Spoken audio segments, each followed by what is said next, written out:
Hey, Midlakes football players and coaches, it's Coach Allard again. Today we're going to be talking about our counter play, which is going to be our 4-5 play on our next Film Friday installment. We've already kind of gone over our power play, our 2 and our 3, and our inside zone play, our 0 and 1, and you're going to really see the progression. We're going to build off our inside zone. Inside zone is going to build off to our power. Our power play is going to build to our counter play. Not much changes from last year running this play. Kind of a couple nuances in how we're going to run it in the backfield to get a real nice counter look. But last year, this was a really successful play for us, one that we were able to use a little bit. We probably honestly should have been using a little bit more often to combat some of the things that defenses were doing to us. But we're hoping to use that to help us out in this year. But here we go. Let's take a look at our counter. So first of all, let's get into the why. Why would we do a play like counter?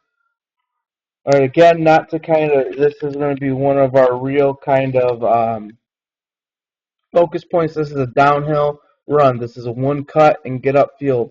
There's not going to be too much bends back on this play, um, but this is going to be how we're built. One cut, get up the field, get our 5 yards in the first quarter, get our 7 to 8 yards by the fourth quarter, and really start pounding teams. The natural progression off our power and our zone concepts. You're going to see dual blocks, you're going to see down blocks, you're going to see kicks. Really only 2 or 3 changes are going to happen between counter and our power. Again, our tag system is going to allow us to give multiple plays. All right, we're going to be able to look through motions and in formations and tags. We could really run just counter all day, and it'll look like a different play every time we run it. And again, it's going to give us easy reads for our running back, easy reads for our quarterback, offensive line into our different plays. All right, so 4 is going to be our counter right. 5 is going to be our counter left. Again, we've been talking over this, so I'm not going to get too in depth about what a tag is, but we're going to be able to carry book, double, cage, and key. Book and key we talked about with power. I'm not sure if we talked about cage with power or not, but we could obviously, that could be something we could look into. And really, double is the only one that we're really going to be changing with counter, and I think we can use that this year, taking advantage of kind of what I saw at our Utica camp with our linemen, and through our work that we've got a little bit more speed on our line this year. We could maybe use this double concept a little bit more to kind of help us on the attack. But here we go. Let's get a little bit more in depth. Our counter, first part of this play side is going to look pretty much like our power. All right, our center is going to have a down block to the backside tackle. Our play side guard, play side tackle are going to be doubling up to linebacker, just like in power. Where counter is going to be different is in 2 locations. Basically, our guard and our tackle are going to switch. What this is going to do is now our guard is going to be not a skip pull anymore. This is a straight pull step. They are going to get in and kick out that defensive end. All right, and our back is going to come up and get the ISO block. What counter allows us to do, and you saw this towards the end of the year, is counter was a great weak side run for us when teams started overplaying to where our H was. And counter is going to allow us to or our tight end. Counter is going to allow us to get away from that and really take the run to the defense. So let's look at a sample play call here. This would be trick W4. Trick is an indication for our formation. Linemen don't have to pay attention to that. It means we're going to be tripped to the right. All right, our W is going to indicate our H is going to locate to the weak side. All right, in that sniffer position, about in between the tackle and the guard, about 2 yards, maybe a yard and a half off the ball, giving them enough room to move. You can see on our play here, we're going to get a nice double on the tackle. We should be able to easily seal that tackle's shoulders to not let them get penetration. Then we're going to move up to the backer. We see a nice little down block there from our tackle, another good angle, or from our center rather, another good angle on that nose. We're going to see the guard pull, kick out that end, great angle there, and we'll have some ways to ends are going to be trying to defeat that multiple ways, and we'll work on that. and then our H is going to come up. And really, what we're going to work on with our H is I really think that this will work really well with a skip pull from our H and not a true kind of just go through, because, and we'll talk a little bit more about that, but I think the skip pull is going to be really helpful in that. Watching some videos of teams who actually teach their H to do the skip pull there, I think that'll be really helpful for us. And then that backside tackle, again, protecting that B gap. Nobody gets inside, a little hinge block. No backside getting in to make that tackle. Our money back, what I would like to see them do is, we used to, back when we were doing our wishbone stuff and our belly stuff, our scissors play, I really think having that scissor step and kind of working this as more of a kind of trying to get the team to the defense to lean towards looking at a power play if they're peeking in the backfield. Just a quick scissor step, walk over, inside handoff type on this is really going to help us work a little bit of misdirection in there. All right, so our book tag. All right, and we can do our book tag a couple ways. I'm going to show this as the run option first. All right, trick W, Z, jet, 5 book. All right. So what we're seeing here is we're going to see pretty much the same formation. We're going to see a jet from the jet formation, jet motion from our Z back. The quarterback, everything on counter is going to stay the same. We still got that double. We still got our kicking out the end with a guard. We still got the H coming through the lane, so down block from the center. Couple of things are going to change. First thing is going to change is the tackle is not going to block the defensive end on the backside of the play. So if we're running 5, that means the backside is going to be the right, so our right tackle is leaving the end alone. They're going to do what is called an arc block. We're going to work arc blocks to get up to the second level. Most dangerous person, most likely play that backside outside linebacker. All right. Our quarterback is going to mesh with this jet and read that end. If the end crashes down towards the quarterback, we're going to give the jet and say, you know what, we think we can beat you to the outside. If that end stays or kind of fans out with the jet motion, then what we are going to do is we are going to give to the money coming back around. All right, and this is going to help us in a couple ways. All right, this is going to give us an option play, so the defense, it's going to be really hard for a high school defense to stay the same. All right, and to kind of take away both things from us, and it's going to give us some wiggle room to be able to, if they got a stud end, we're going to run this play right at them and we're going to read them. If they got a stud who we might not be able to block, let's not block him. Let's run stuff at him and make him make decisions, which is probably something that a lot of teams aren't going to do to really good defensive players. All right, we can also go read off of this, and we can kind of not have the jet. We can not block the end, and maybe we do a little screen pass or a little swing out of a double formation or something like that.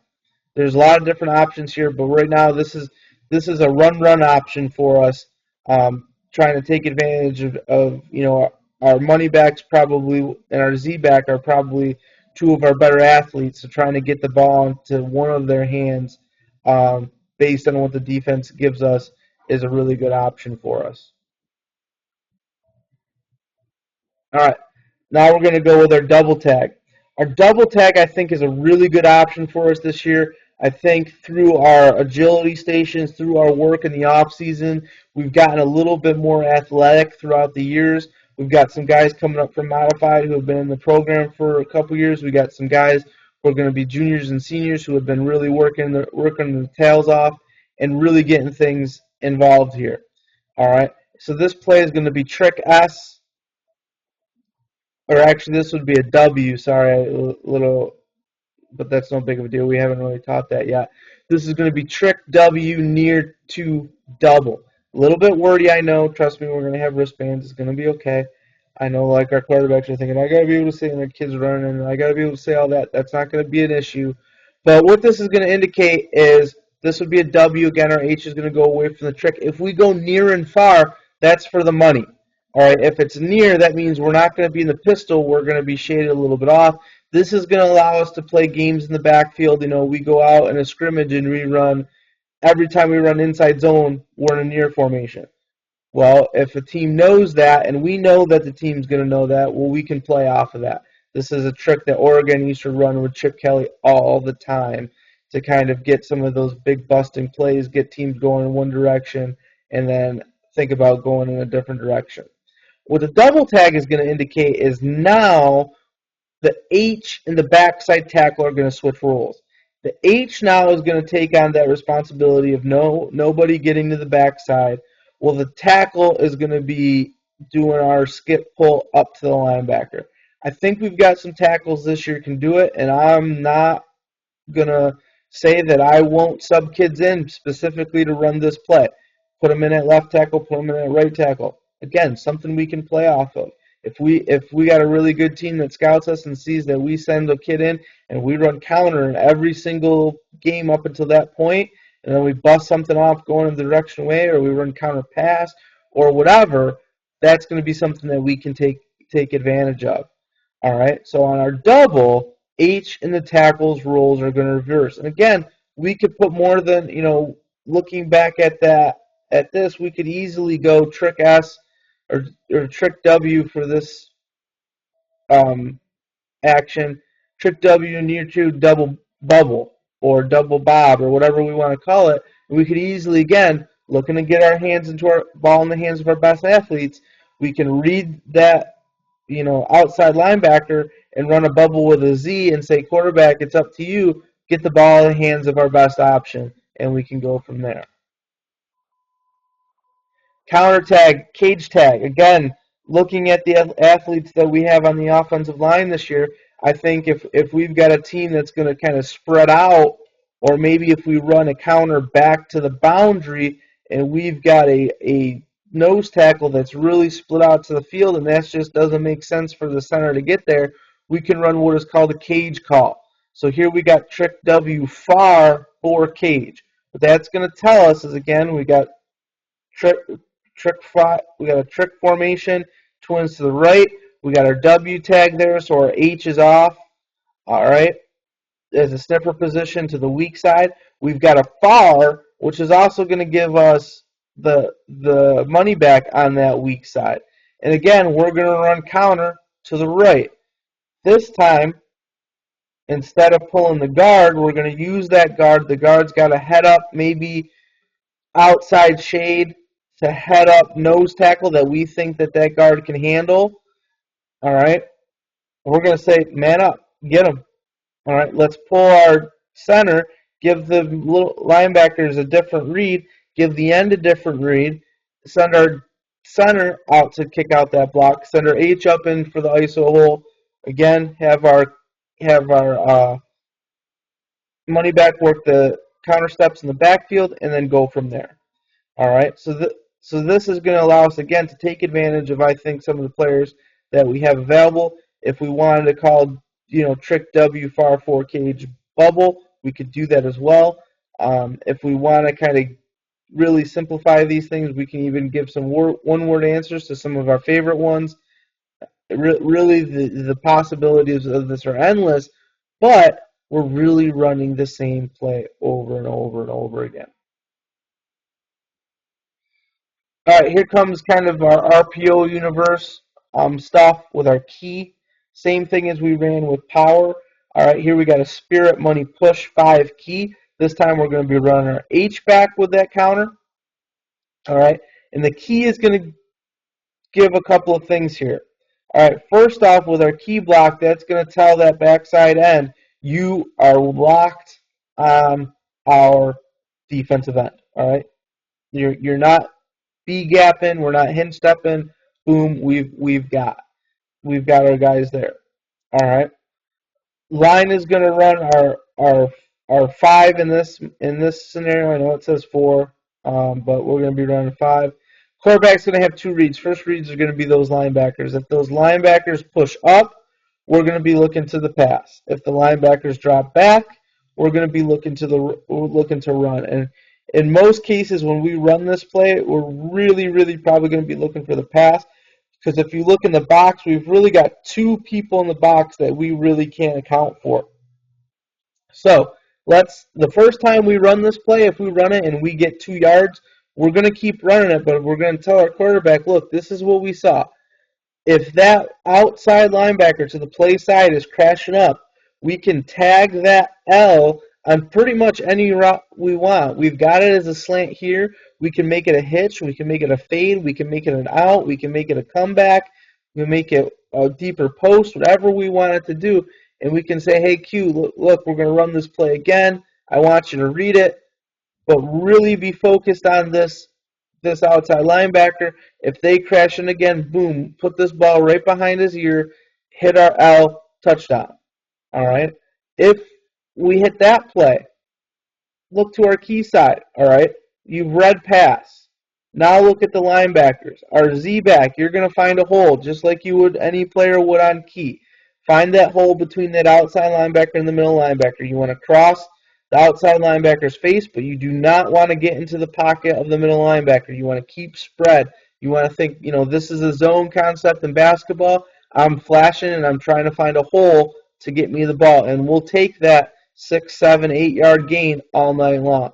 If we start hitting that, we've got, and those linebackers tend to squeeze in, I will take a nice little 2 yard dump off pass to our money back in the flat and let our money backs go eat against a corner safety, somebody who's not used to tackling our running back out in space. They can probably tackle some, 150, 160 pound wide receivers, but we got some decent sized backs that are going to go against them out in space, and we're going to like our chances out there.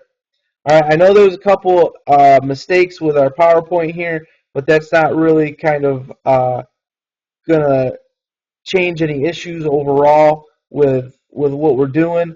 If you have any questions on this, send me a message on Twitter, send me a message on Schoology, or talk to me during our workout sessions, or just find me in any way, shape, or form you can. All right, keep working hard out there. See you later.